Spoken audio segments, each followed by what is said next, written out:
before I start talking about contrasts in this street scene from Toulon in the south of France on the Mediterranean, I want to take advantage of a mistake I made right at the very start, which is why this part is a bit slower. It's not sped up because I just want to highlight this mistake and make a point from it. What I did, and I've just stopped now because I've realized I've made the mistake. What I did was I mistook a line I drew for a downpipe for the end of the photo, and therefore I positioned something wrongly. And I've just repositioned it and put a bit of shade underneath just to make quite clear which is the right one. And when I realized I'd done it, I thought, oh no, I've only just started. Oh, I better start again. And I was about to, and I thought, no, I'm always saying don't make such a fuss about mistakes and just work through it. And it was tempting because it was basically the first lines that I drew to start again with a clean slate.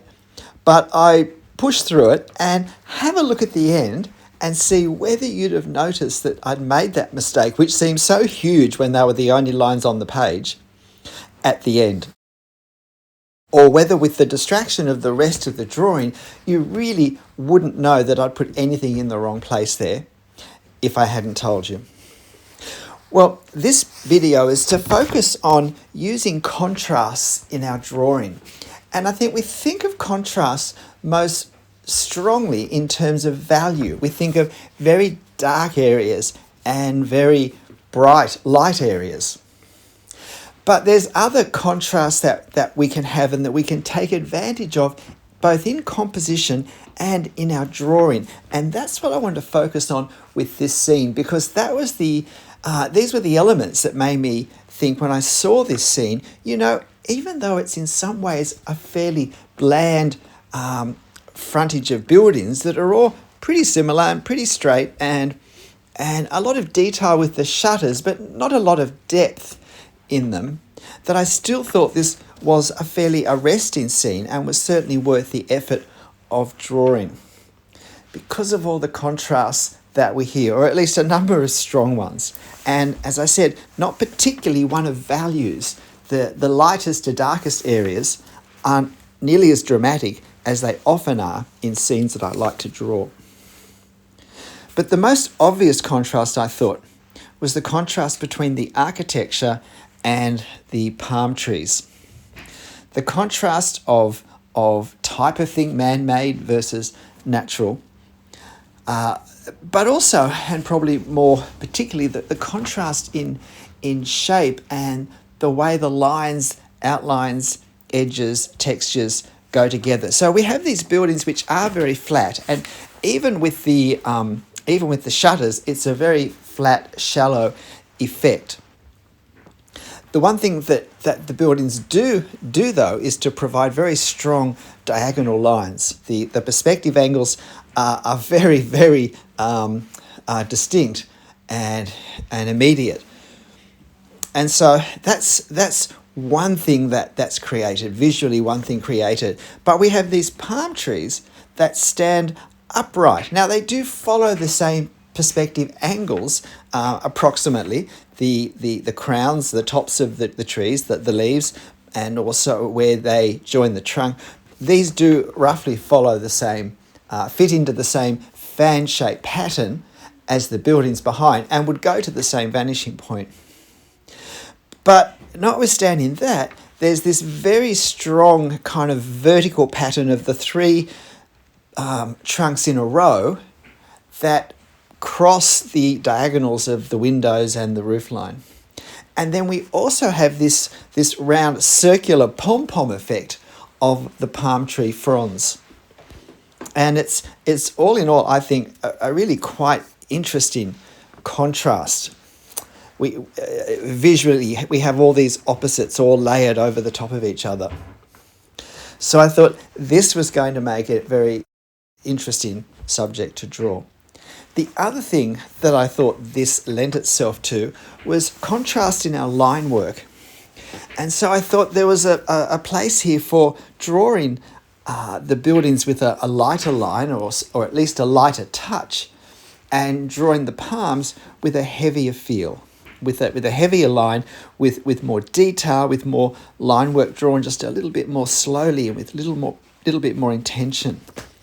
And so I decided in the end, though, to use a 0.3 millimeter pen throughout, but to use one that was getting a bit on the dried up side for the build-in, so it was possible to get a lighter line from it more easily, and to use a newer one that was still flush with ink to do the palm trees in front.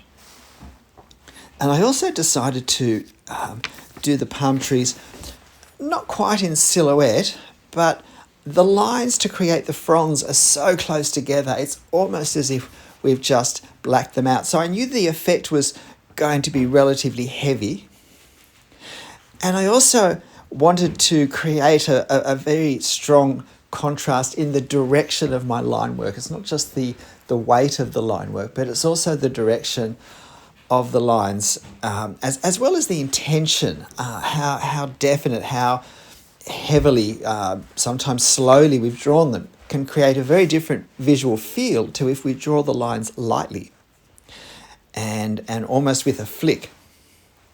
And so I'm doing these palm trees more slowly than I did the windows, with much more intention. And also when I did the actual trunks, you'll notice I did the hatching horizontally to suggest the circular shape of the trunks, but also to provide a contrast with the buildings behind, which I haven't drawn yet, but I intend to. Now, I can't say this is my best drawing for space in windows as they are in the reference. I put that first downpipe too close to the left-hand side, and that way I couldn't space things as accurately, well, at least as closely to the reference as I would have liked. But that's not the sort of thing we should really let worry ourselves, as long as we draw something that in the end looks credible.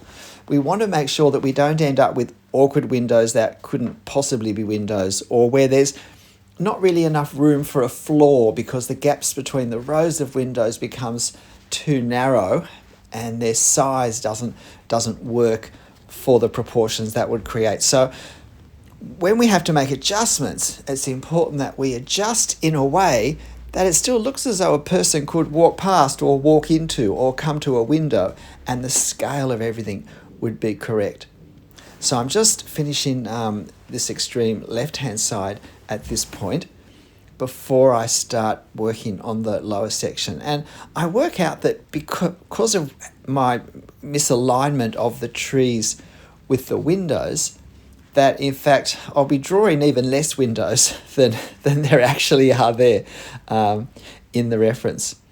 And you'll notice that it was more important, I thought, that I space the trees accurately to the photo, more so than positioning the trees in front of the windows that they're in front of in the photo. So learning to make the best adjustments, I think, is a very helpful skill to develop. Now, with this particular scene as well, there is a lot of line work with the shutters in representing the louvers, and I have to say, by the time I finished this, I thought it was looking a bit too cluttered, particularly in the upper part of the buildings. I think it competes too much with the amount of ink, the blackness of the fronds halfway down. So what would I do in the future with that? Well, possibly maybe I should have used a 0.1 millimeter pen, but and I think possibly I should have, but also to have simply drawn less line work, to have let those, especially that upper story row of windows, being a bit more gestural. So now I'm putting the doorways in, and I'm trying to work the doorways so that they fit well between the palm trees. And you can decide whether you think I made the best choices there. Of course, if you'd like to have a go drawing this Toulon Mediterranean coastline row of buildings, then I'll put this photo on my channel community page, and you can take a screenshot of it, print off a copy, and have a go, seeing what contrasts you can bring out in the composition in your line work. I decided with this not to go too dark in my values for shading. I could have made, particularly at street level, I could have made the some of the doorways, I think, darker.